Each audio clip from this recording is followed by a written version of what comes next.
Hey everyone, hope you're doing well today. Today I'm going to kind of make a response to a video by a person named Hemant Mehta. I hope I'm pronouncing that right. He runs a channel called The Atheist Voice, and this video he made is called 20 Short Arguments Against God's Existence.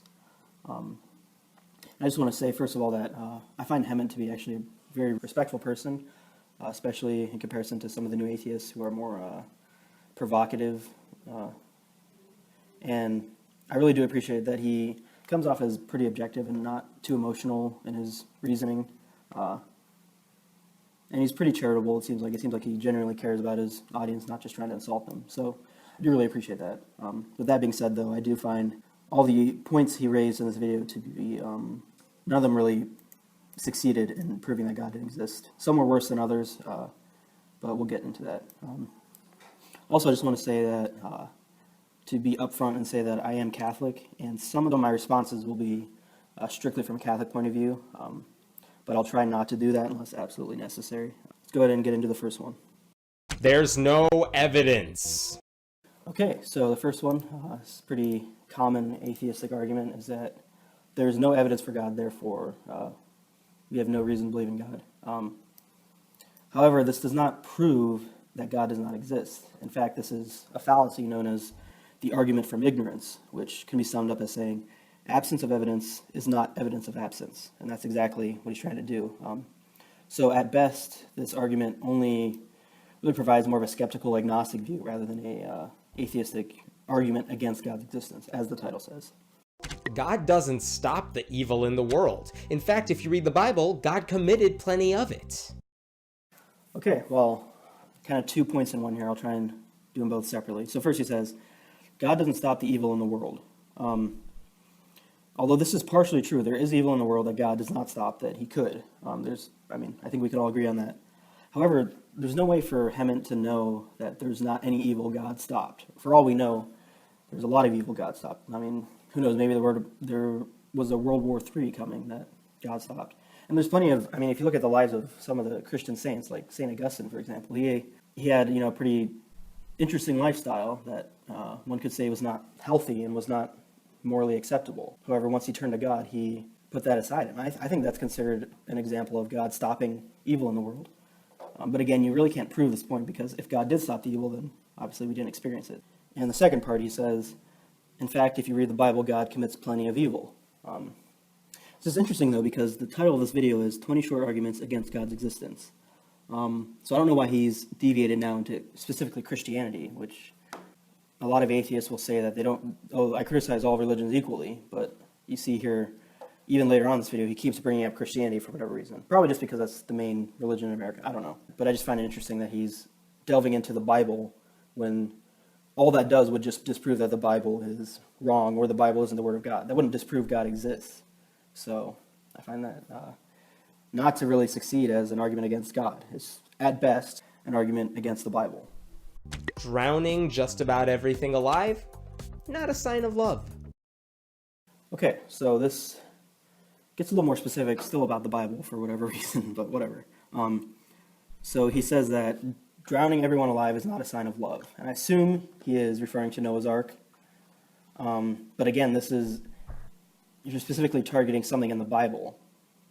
And in this case, the best thing that this could prove, and it's, even if I granted this to you, all this would prove is that either the Bible is not the Word of God, or that it is, but God is just not loving. But proving that God isn't loving doesn't prove that it doesn't exist. There are plenty of people, especially deists, who believe in a God but don't necessarily think he cares about us. So this, again, does not succeed as proving God does not exist. The opening lines of the Bible are factually wrong. Why should we believe the rest of it? Okay, so he's still focusing on the Bible, but okay, we'll go with it. So he says the opening lines of the Bible are factually wrong. I'm not sure how much he's talking about. He says opening lines. Obviously, Genesis 1:1, in the beginning, when God created the heavens and the earth was without form or shape, etc., etc. I don't really know why he has a problem with it. Maybe, I don't know, he didn't elaborate enough, but maybe he's talking about, the earth wasn't created in 7 days. Obviously, the Bible's wrong. Well, actually, that's not the only way to interpret the Bible. In fact, the idea of young Earth creationism is actually a relatively new concept. It comes from the fundamentalist movement, which ironically fundamentalists are a rather new movement. It's not really a classical view of theology. If you look back on the church fathers or even people like St. Thomas Aquinas, they didn't take a strict literal interpretation of Genesis. It was meant to be simply an explanation of how God created everything from nothing and that everything here is from God. I'm assuming you believe in evolution and the Big Bang, which I do as well. I actually do believe in both of those things. So I guess I would just ask you, if you were God and you created the whole world through the Big Bang and evolution, and you had to write Genesis, would you really write out the theory of evolution and the Big Bang theory in the Bible? Probably not, because people aren't going to know what the heck you're talking about. It's easier to just say, okay, I'm going to write down that I created the world, and I created all things within it, and it's more of a story. It's not like a strict historical or scientific account of how the world came to being. Prayer has never fixed anything physically impossible. Why won't God heal amputees? Okay, so prayer has never fixed anything physically impossible. I would have to disagree with you here. There are plenty of miracles that I think are, although I've never heard of an amputee being healed, I would say there are a lot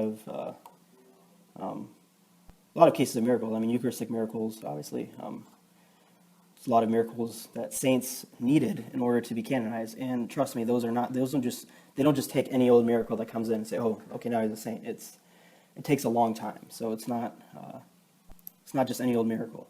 But again, this doesn't prove that God doesn't exist. All this would prove is that God doesn't, at best, it would prove that God doesn't want to heal us. But again, that doesn't prove that he doesn't exist. So this also fails. There are thousands of gods you don't believe in.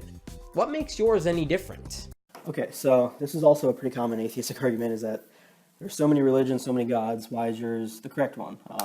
I could go into that, and I'd love to go into that in another video about why specifically I believe in the Christian God. But this argument makes it, first of all, obviously, once again, does not prove that God doesn't exist. It only proves that only one exists out of thousands. It doesn't prove that just because there's a lot of them means none of them exist. That's not really a good argument. Yeah, I think this is kind of a weird tactic to say that, oh, there's millions of gods that people believe in, therefore the odds of you believing in the right God is slim to none, which I would have to disagree, that we're not just randomly picking gods out of a hat and worshiping them. In a lot of ways, gods of religions overlap somewhat. Where you're born essentially determines what you believe. Why should the truth be based on geography? Okay, this is a really interesting point. Don't take this as a personal attack, but I think Hement's his journey through religion actually disproves his own point. If you do a little research, you'll find that Hement grew up as a Jain, which is not a very common religion, actually makes up less than a fraction of 1%, probably 0.1% of the United States. So obviously, the religion you grew up with and were born with had nothing to do with your geography. It was actually in spite of your geography. And then later on in life, you converted to atheism, which only takes up around 3 to 4% of Americans. So once again, you've converted to a religion that also is in spite of the place you were born. So your entire life story in your journey through religion actually disproves this point, that it has nothing to do with where you're born. Yes, there's a correlation between where you're born and what you're likely to be, but in the end, it is your choice, and hopefully you agree with me on that. Also, just to point out, this technically falls under the genetic fallacy, which is basing the truth of an argument based on its origins, which again, just because I was born Christian doesn't mean that I'm wrong, just because I was raised that way. It does not succeed as an argument. Who created God? And how does your answer to that make any sense? Okay, so he asked basically who created God. From the classical theistic point of view, no one created God, because God is the unmoved mover, or the first cause of everything that exists. I don't understand how that answer doesn't make any sense. If anything, your question doesn't make sense, because your question goes against the very definition of God, is who created God.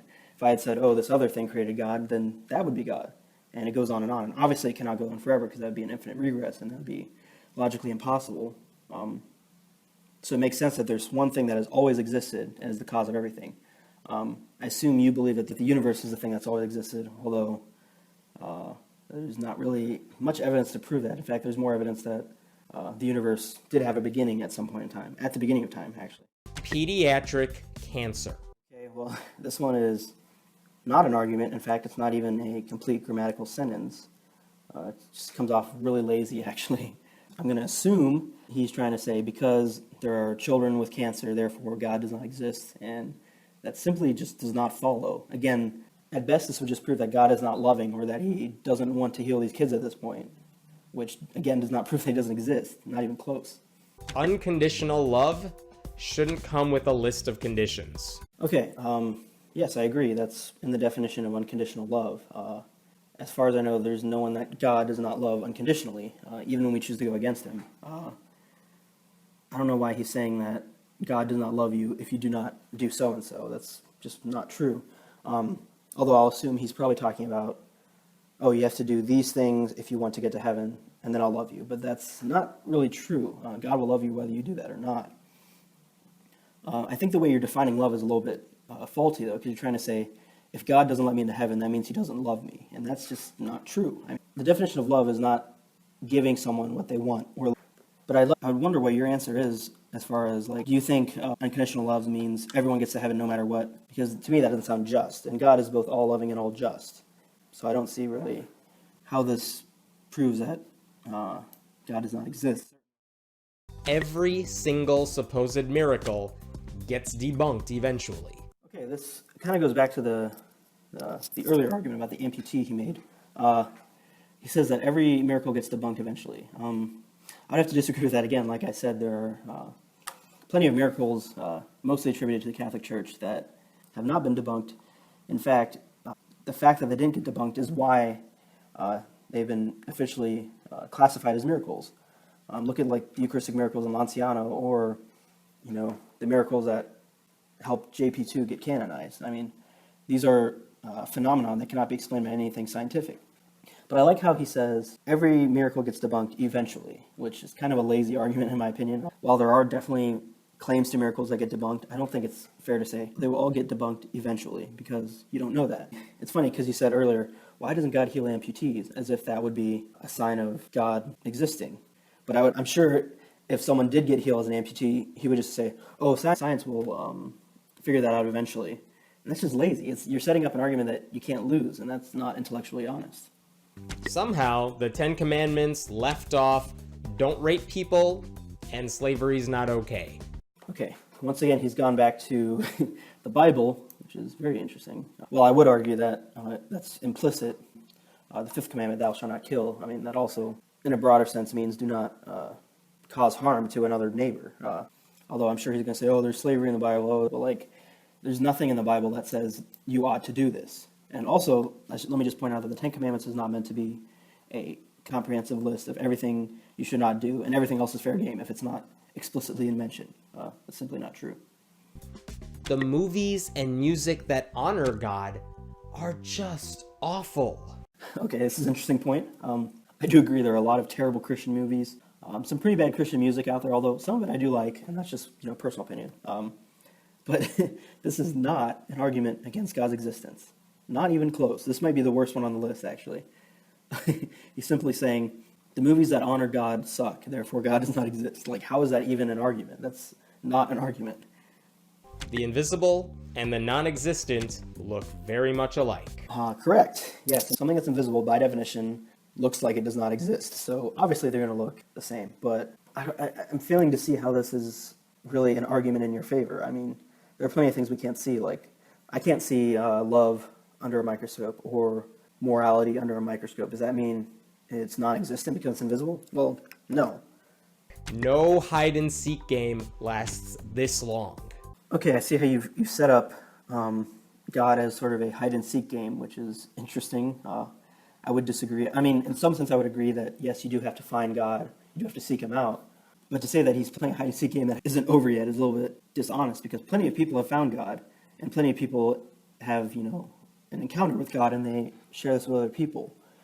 It's your choice whether to follow him or not, if you so choose to. So I don't think it's a matter of hide and seek just because God doesn't fall down from the heavens and show everyone his face. I don't think that's asking for a lot, honestly. Science explains so much of what we used to attribute to a God. Okay, he says science pretty much proves everything that we used to attribute to a God. That's true. In some sense, there's, way long ago there was a, Thor, the god of thunder or whatever, and we found out thunder is a cause from natural things. So in that sense, you are correct. But to say that there are a lot of things that we used to attribute to God that are not proven by science, therefore everything we attribute to God will one day be proved by science, I don't think that follows. For instance, the question, why is there anything rather than nothing? I don't think science will ever answer that. There's no way to answer that. Or why does morality exist? Most people agree with that, even atheists. Science will probably never figure that out. You need philosophy for that. So to say that science will figure out every problem is simply not true. The more we learn, the less reason we have to believe in God. This kind of just is building on the last point, so it's pretty much the same response to this one. I feel like this should have just been part of the same question, honestly. If you try to explain your religious mythology to someone who had never heard it before, you would sound crazy. Seriously, try explaining communion wafers to someone who's never heard of Catholicism. Okay, this is an interesting point. Yes, if I went up to someone who never experienced any sort of religion and tried to explain everything I believe to them, of course I'm going to sound crazy. I mean, yeah. But this isn't really an argument against God. I mean, you could use this for pretty much anything that's even remotely complex. Take evolution and the Big Bang again, for example.